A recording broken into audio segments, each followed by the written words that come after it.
Itu emang benar katanya. Kelihatan sama mata saya sendiri, kelihatan sama mata istrinya sendiri.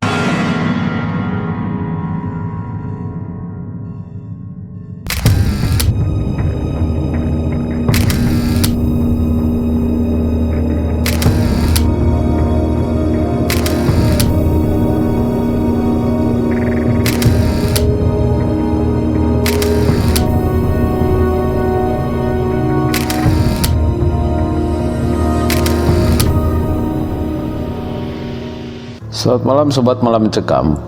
Jumpa lagi dengan saya Yudi, host Malam Mencekam. Terima kasih buat Anda yang sudah mengklik dan mendukung video ini. Dan tentunya kita akan kembali mengisahkan seputar cerita horor dan mencekam. Dukung kami dengan menekan tombol subscribe. Dan jika nanti Anda suka dengan video ini, jangan lupa Anda untuk like, memberikan komentar, dan share ke teman-teman Anda.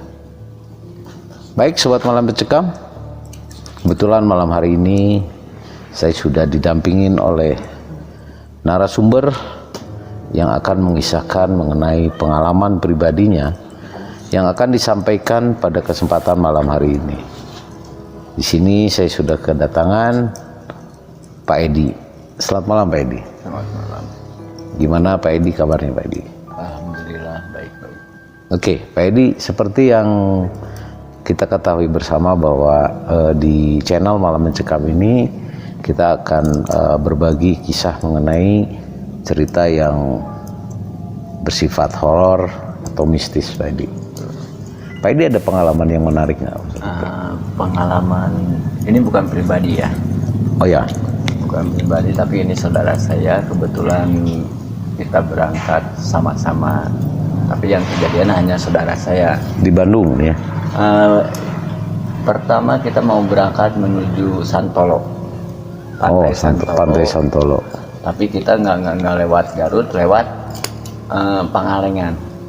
Jalan Pangalengan kebetulan kan lebih dekat daripada kita harus muter ke Garut. Iya. Nah waktu itu boleh langsung diceritain? Langsung diceritain Pak Edi, silakan biar kita sama-sama mendengarkan. Waktu itu kita empat mobil ya, kita berangkat sekeluarga 4 mobil. Kebetulan sampai ini 4 mobil kita berangkat dari hari Sabtu, pas sampai ke sana malam, minggunya kita pulang dari Santolo, tetap lewatnya lewat Pangalengan. Iya.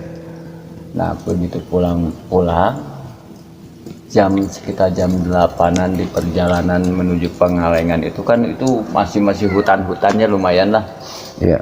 Hutan. Nah, kebetulan dari satu mobil itu saudara saya yang bawa ya. Itu cerita saudara saya sendiri karena saya paling belakang, mobil itu paling belakang. Nah anaknya ngelihat ada burung, Iya. burung itu ngikutin terus di mobilnya. Itu kenapa ini ada burung, tapi Iya. bapaknya tidak ngelihat ada burung di mobil. Iya. Padahal itu burung di depan. Pak itu ada burung, Pak itu ada burung. Oh mana burung, nggak ada katanya. Oh itu mah bohong katanya, masa ngelihat burung. Bener ada burung kata anak itu. Iya. Kita jalan bareng pas Isa berhenti di sebuah masjid, bukan masjid, kalau dulu musola mungkin ya, masjid kecil, musola. Berhenti, semua pada turun, sholat dulu mungkin pada sholat. Nah si istrinya saudara saya itu nggak ikut karena dia itu lagi, kalau perempuannya lagi ada halangan mungkin datang bulan, nggak ikut. Anaknya ada di sana mah katanya. Itu kok burung ngikutin terus. Itu kok ada burung terus di mobil, itu burung kok nggak terbang. Kata ibunya tuh nggak ada.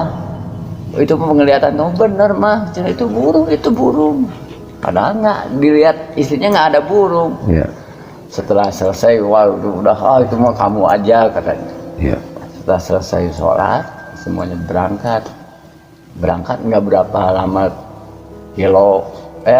jaraknya ada berapa kilo lah. Ya.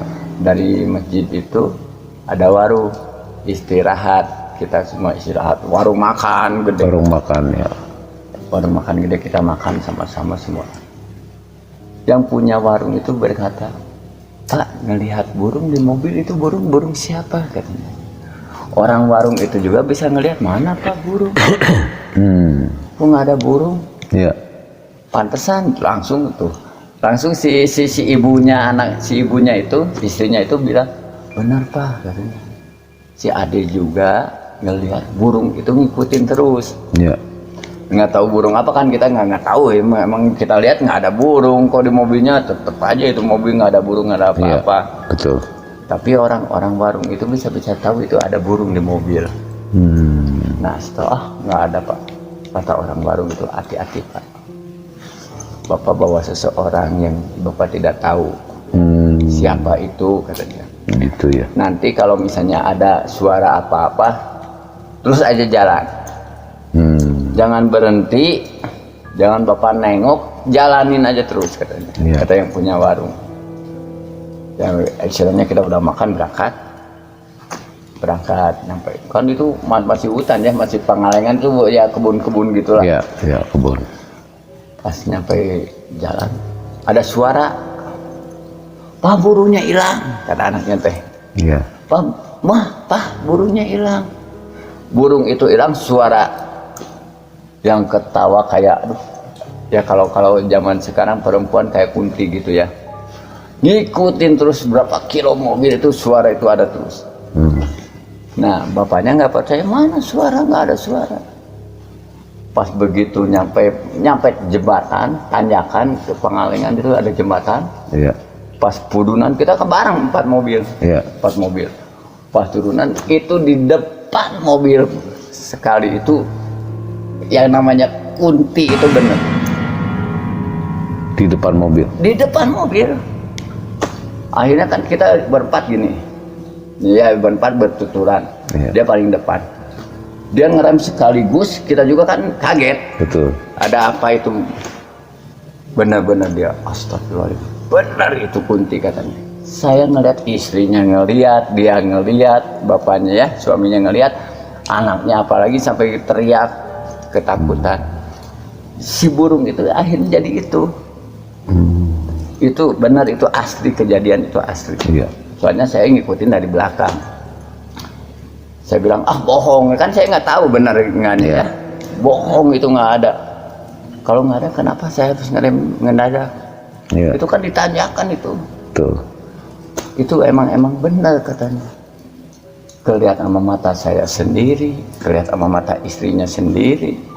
Kalau anaknya dari tadi ngelihat bahwa itu ada burung. Ada burung. Benar apa kata orang warung itu, jangan berhenti, jangan apa-apa, terus jalan. Akhirnya kita kan yang namanya kaget mungkin ya. Betul. Berhenti, akhirnya kita jalan, udah jalan aja. Jalan. Tapi semenjak dari berhenti sejenak itu, kita jalan, suaranya masih tetap ngikutin. Masih tetap ngikutin suaranya. Terakhir hilang, ada jembatan naik, ada curug. Air terjun. Itu air terjun itu 2. 2 naik, udah lewat air terjun, hilang. Suara itu menghilang. Hilang. Nggak ada sama sekali suara. Si anak itu ngelihat nggak ada apa-apa. Langsung aja lancar kesananya, nggak ada suara, nggak ada apa. Kita juga kadang-kadang, bener nggak ini kejadiannya, bener nggak gitu kan? Iya. Semua orang, masa sih cuman mobil itu aja yang dilihatin, kita nggak ngelihat, kan bareng. Iya. Yang namanya gitu mungkin karena nggak tahu, karena ada di satu mobil itu karena ada istrinya yang lagi datang bulan atau gimana, jadi yang namanya kalau kata orang tua dulu kan, yang namanya gitu tuh pasti diikutin terus katanya. Apalagi ke daerah-daerah yang rawan kayak gitu.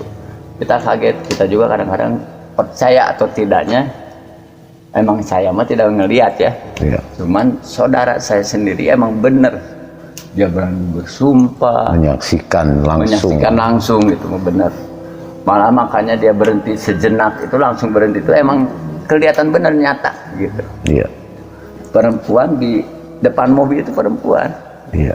Tadinya anaknya ngelihat itu burung, kalau dilihat sama dia itu memang ya yang namanya suara perempuan gimana, kunti itu benar-benar kunti itu.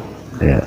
Akhirnya dia kaget juga, aduh benar katanya, apa yang dilihat anak saya ada burung, saya tidak melihat, kejadiannya itu. Iya. Selanjutnya ya kita pulang ke rumah, akhirnya nyampe ke rumah ya yang namanya udah ada kejadian begitu. Iya. Gemetar, gimana gemetarnya pasti ada ya. Betul. Jangan sampailah kejadian sama kita semua. Kalau ada Betul. kejadian gitu kita harus percaya sama yang di atas sana. Betul. Begitu kejadiannya. Gitu kisahnya ya. Kisahnya. Itu perjalanan antara Santolo tapi lewatnya lewat Pangalengan. Kan lumayan itu, Santolo Pangalengan itu bedanya itu berapa jam, 2 jam lebih lah. Iya. Kalau kita lewat Garut kan harus muter. Iya. Kalau lewat Pangalengan hanya 4 jam kita udah nyampe. Lebih dekat, Lebih tetapi dekat, tapi rawannya itu suasana cukup suasana rawa. cukup menegangkan. Jangan nyampe malam aja sampai sana katanya. Apakah itu pertama kali berjalan ke Iya. melewati jalan? Lewat itu jalan itu. Karena kita pengen nyoba apakah benar lewat sana itu dekat. Iya. Kita coba emang dekat, tapi Kondisinya sih. rawan ya. Emang enak kalau kita berangkat siang, emang enak, pemandangan bagus. Tapi kalau kita nyampe ke sananya malam, berbahaya juga Iya. buat kitanya. Betul, betul. Soalnya itu masih istilahnya masih angker sih pasti ya. Iya. Yang namanya hutan atau gimana pasti ada aja. Betul. Tapi kita harus percaya sama yang di atas sana. Iya. Begitu. Oke Pak Edi, terima kasih ceritanya ya, menurut saya cukup menyeramkan Pak Edi. Ya, Sobat MM, demikian kisah yang disampaikan oleh Pak Edi, apa yang dialami oleh saudaranya. Satu hal yang perlu kita ingat bahwa kalau kita mau bepergian ke satu tempat, kita harus betul-betul tahu lokasi dan arah atau jalan yang kita akan lalui. Kalaupun kita tidak pernah melewati jalan tersebut, sebaiknya kita bertanya sama orang yang mungkin sudah pernah melewatinya. Ataupun Anda bisa melakukan perjalanan tanpa mengambil resiko. Kita melakukan perjalanan siang hari. Sobat MM, banyak hikmah yang kita bisa ambil dari sini. Anda bisa menyimpulkan sendiri. Yang jelas pesan kami adalah kemanapun kita pergi, apapun tujuan kita, yang terpenting adalah tetap kita selalu yakin kepada Allah Subhanahu wa Ta'ala dan selalu kita berdoa. Demikian Sobat MM, kisah yang disampaikan oleh Pak Edi. Pak Edi, terima kasih sudah hadir ke acara Malam Mencekam. Dan Sobat MM, apabila Anda suka dengan cerita ini, Anda silakan untuk like dan tinggalkan komen, serta jangan lupa untuk share ke teman-teman Anda. Dan dukung kami dengan menekan tombol subscribe dan bunyikan loncengnya, agar Anda tidak ketinggalan mengenai cerita-cerita horor dan mistis dari channel Malam Mencekam ini. Terima kasih. Apabila Anda memiliki pengalaman pribadi mengenai cerita mistis atau horor, silahkan Anda mengirimkan ke email kami. Nanti kami akan membawakan cerita Anda di channel Malam Mencekam di video-video kita selanjutnya. Terima kasih. Wassalamualaikum warahmatullahi wabarakatuh.